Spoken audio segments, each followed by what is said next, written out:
Seconds.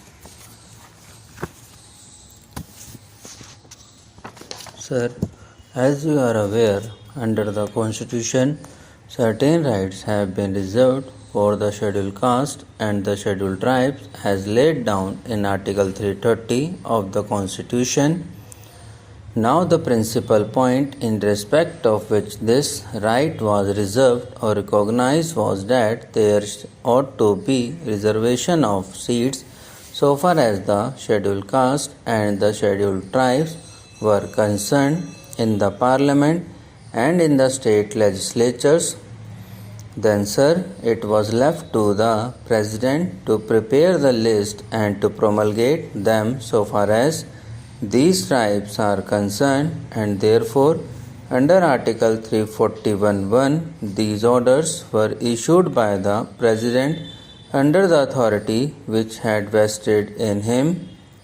In all, as many as 4 orders were issued in 1950, and according to these orders, effect has been given and seats were reserved at the last general elections and naturally at the subsequent by-elections as well.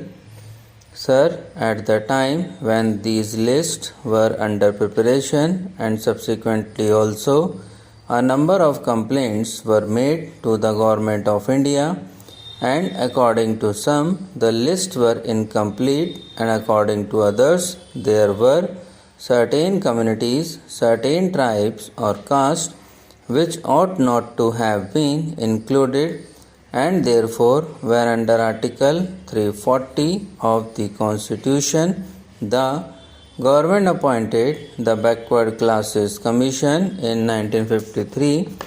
They requested the Backward Classes Commission also to consider the question as to whether there ought to be any additions to for reductions from the scheduled caste and scheduled tribes orders as pointed out by me just now. Now the whole question was considered by the Backward Classes Commission, and in volume 2 of their report they have dealt with this question on the information that they then had. Thereafter, sir, twice the views of the Backward Classes Commission were sent to the state governments. In the first place, we requested them to offer to us their views or reactions. They were received, and thereafter the government considered all those matters as also the suggestions and again sent back their tentative views to the state governments. The state governments considered this matter, and thereafter their views in a final shape came, and after the receipt of all this material and after considering all the circumstances, the government took certain decisions. Then, sir, there are certain matters which I should like to explain to this Honorable House so far as the main principles on which the present amending bill has been brought forward. The Backward Classes Commission, sir, made certain recommendations. In respect of these, there were 3 important suggestions that the Backward Classes Commission made. One was, as you are aware, sir, in respect of the untouchables amongst the Sikh community.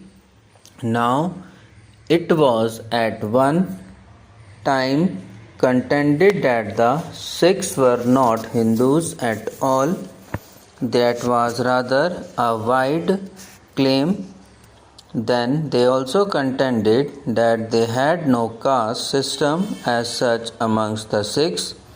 Therefore, there could be no question of any caste being recognized as a scheduled caste because, as you are aware, sir, the members should belong to the Hindu community, and it was one of the fundamental or vital points on which a community within that particular tribe or within that particular group of people should be recognized as a scheduled caste in respect of scheduled tribes, sir, the question of their belonging to a particular religion need not be taken into account, and there are scheduled tribes who have been recognized in these orders who belong either to the Hindu community or to the Christian community, or they follow certain customs and manners which may not come within the established doctrines of either Hinduism or Christianity. Therefore, sir, so far as the scheduled tribes were concerned, the question of their being members of the Hindu community was not taken into account at all. But so far as the scheduled castes are concerned, we have to understand here the historical fact that these were members of the Hindu religion, but on account of certain notions prevailing in ancient India, certain people, our own people, were unfortunately recognized as untouchables as they are called, and therefore certain very bad practices based on the alleged doctrine of untouchability grew up, and that to a very large extent, as you are aware, sir, polluted the very good atmosphere that ought to have been associated with the Hindu religion.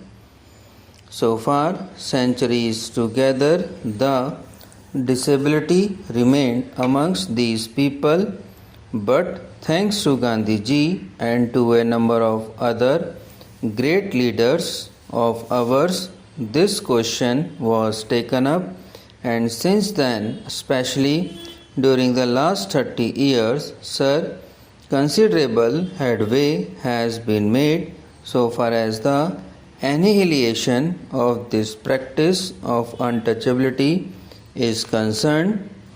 When the Constituent Assembly was considering this question, certain points were placed before that assembly. One of them was that there ought to be a reservation of seats for the scheduled castes. Subscribe now and press the bell icon. Never miss an update.